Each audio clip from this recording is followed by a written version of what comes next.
민주공화당 총재가 또다시 대선 출마를 선언했습니다. 네. 33가지 공약을 들고 나왔는데요. 공약이 화려합니다.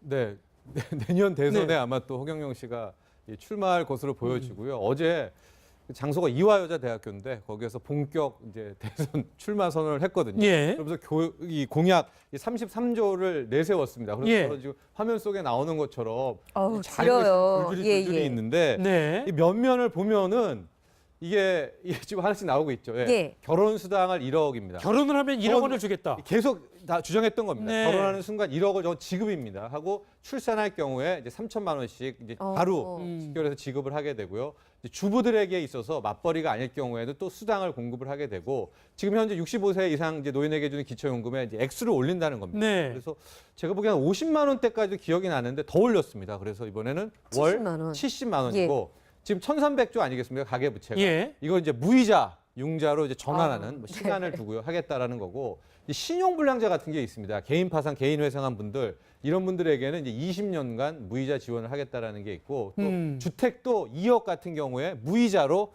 이제 준다. 그렇기 때문에 그걸 가지고 신혼부부들은 주택 문제도 해결할 수 있다라는 네. 것들이 이번 33조의 알짜 내용이었었는데 이게 내년 대선에도 또 뭐 하루하루 화두는 될 것 같습니다. 예, 일단 뭐 재원을 어떻게 조달할지는 안 알려져 있으나 그냥 공약만 봐서는 일반 시민들이 좀 이런 공약까지라는 얘기도 좀 하고 있다고 하는데 뭐 생일을 맞은 사람한테 10만 원을 가족마다 주고 뭐 장래가 있을 땐 좀 1,000만 원을 지급하고 이런 공약까지 있다고 합니다. 네. 저희가 이 허경영 씨가 15대와 17대 때 이제 대선에 출마를 했었는데 이번 2016년의 공약과 이전 공약을 한번 비교를 해봤습니다. 네. 노인 수당 같은 경우에는요. 아까 말씀드렸듯이 50만 원이었는데 50만 70만 원을 들었고요. 네. 부부가 받을 경우에는 140만 원까지 받을 수 있다고 하고 출산 수당은 3천만 원에서 5천만 원, 네. 결혼 수당은 5천만 원에서 무려 1억 원으로 두 네. 배가 올랐습니다. 자, 쿠폰 5년간 100만 원 지급하는데 청년 수당으로 3년간 100만 원씩 지급하겠다. 네. 그러고 보면 지금 뭐 세월이 많이 흐르긴 했지만 경제가 그만큼 이렇게 뭐 물가 상승을 감안한 것인지 다 많이 올랐어요, 금액이. 네, 네. 오르긴 했고 이제 노인 수당 같은 경우는 허경영 씨가 늘 자랑하는 부분이죠.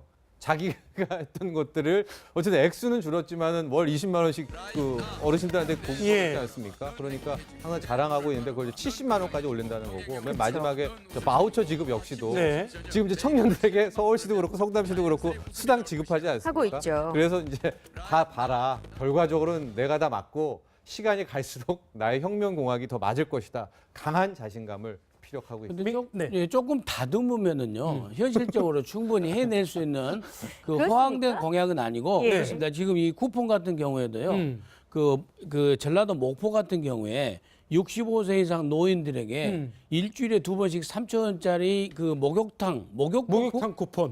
쿠폰을 했거든요. 네. 그럼 일주일에 2번이면 1년으로 모으면은 꼭 100만 원, 5년간 100만 원 안 가라도 거의 비슷한 숫자가 네. 갈 수도 있습니다.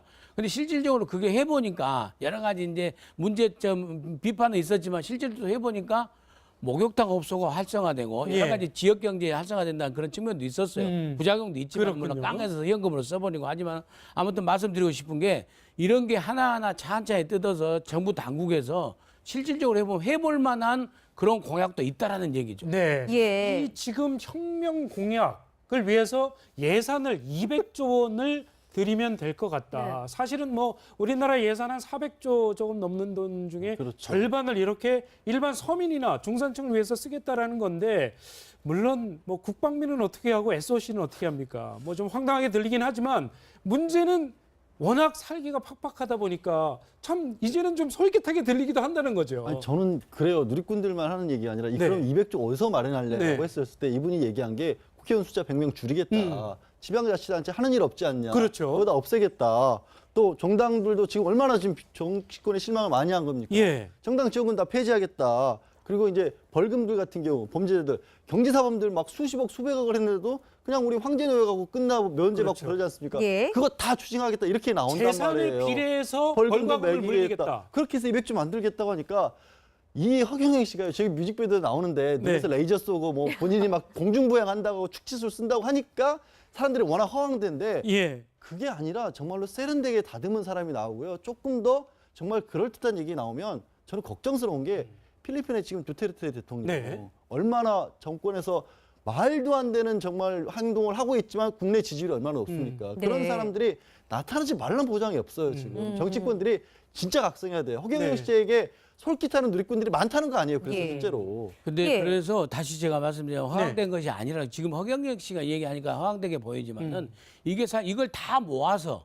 일괄적으로 지급하는 게 바로 스위스에서 국민투표까지 갔던 기본소득제라는 겁니다. 아. 그리고 우리나라에서도 김종인 전 대표가 한번 그 기본소득에 대해서 얘기를 했거든요. 네. 그러니까 소득 수준에 맞춰서 무조건 그 월 200만 원에서 생활할 걸 갖다가 지급해버리자는 거죠, 국가에서. 모든 복지금을 갖다가 종합시켜가지고. 예. 그런 부분에 대해서 하기 때문에 사실 일부에서는 이제 무슨 폭발적인 인기는 아니라 할지라도 설득력은 안 갔다 하더라도 일부에서는 너무나 허황된 것만은 아니다. 네. 라는 게 네티즌들을 중심으로 해서 또 워낙 살기가 팍팍하니까 그런 부분이 상당히 이제 그 설득력을 또 지지를 인기를 넘어서 지지를 네. 얻을 수도 있다. 저는 그 점을 지적하고 싶습니다. 네, 지금 보면 15대, 17대 때의 그 대선 득표율이 계속 올랐어요. 네, 지금 계속 근데 공약 뭐 말씀하셨지만 허황된 부분이 있긴 하지만 분명 국민들 입장에서 좀 솔깃한 부분이 있기도 하거든요. 맞습니다. 뭐 여러 가지 면에서. 예. 15대 대선에서는 득표율이 0.15%였다가 이제 17대 같은 경우에는 득표율이 무려 0.4%입니다. 많이 올랐고. 그렇고 방금 미영삼 소장도 얘기를 하셨지만은 이번 3가지 공약 중에서 저는 결혼 수당 같은 것들은 네. 이번 대선은 아니더라도 다음 대선에서는 나올 수 있을 것 같습니다. 액수는 분명 1억 원은 아닐지라도 예. 결혼 수당이 아마 수천만 원 정도. 왜냐하면 지금 우리 저출산 문제가 굉장히 심각하지 않습니까? 근데 저출산의 문제를 해결하려면은 기존 부부가 애도 많이 낳아야 되겠지만은 일단 결혼을 해야 되는데 지금 혼인율이 급격하게 떨어지고 있단 말이죠. 예, 그렇기 때문에 아마 저 혼인수당 같은 결혼수당의 문제는 이게 한 다음, 아니면 다다음 대선 때는 분명히 저게 또 이슈화 돼서 마치 지금의 이 노인연금처럼요. 노인수당처럼 되지 않을까라고 해서 지금 액수도 좀 과다한 측면이 있지만은 면면은 꽤 지금 앞서가는 것들이 있기는 있습니다. 그래서 아마 지난 대선에도 0.4%라는 득표율이 나오지 않았나 봅니다. 그렇습니다. 그러니까 결혼 수당, 그다음에 출산 수당, 그다음에 지금 동아일보가 해서 상당히 호응을 받고 있는 그 기농 작업 있잖아요. 네. 그런 걸 다 합치면은요. 얼마든지 이 정도 지금도 기농 수당이나 그 저기 뭐 농촌으로 가고 있다는 사람들한테는 2, 3천만 원씩 실질적으로 지급하고 있지 않습니까? 예. 그런 측면에서 실질적으로 잘 다듬으면은 허황된 것만은 아니다라는 그런 의견이 네. 저는 분명히 있습니다. 자, 허경영 총재의 대선 행보가 앞으로 좀 더 구체화될 것 같은데요. 얼마나 파격적일지 궁금합니다. 과거 발언을 한번 들어보시죠. 세금 포인트, 직장 생활하면서 세금을 꾸준하게 낸 사람은 특혜를 주는 거죠. 그러니까 신용 등급도 높아지고 모든 게 높아져요. 융자도 보증금 없이 담보 없이 융자가 되고 일반 형사범에서도 형에 감면돼요. 그다음에 청년 취업 국가 책임제입니다. 청년이 취업을 못해서 헤매고 다니는 건 이제 없어요. 책임을 지고 취업을 시켜야 돼요. 그게 가능할까요? 가능합니다. 가능합니다. 성남시장하고 박원순이가 허경영 공약 전부 표절한다고 뉴스에 나왔대. 황당 공약이긴 하지만 왜 국민들이 솔깃하는 부분이 있는지 기존의 정치인들도 한번 좀 들여다볼 필요가 있다라는 생각이 드네요.